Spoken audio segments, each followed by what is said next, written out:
Welcome to Newtownabbey, Northern Ireland, where Phoenix Energy are installing some 450mm diameter 7-bar gas pipe.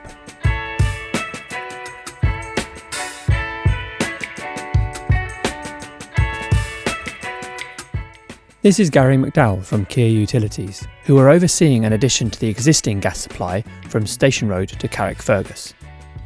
Kier have a long-established relationship working with Radius Systems, and here they're fitting Radius's 450mm SDR11 7-bar gas pipe, easily recognisable in orange.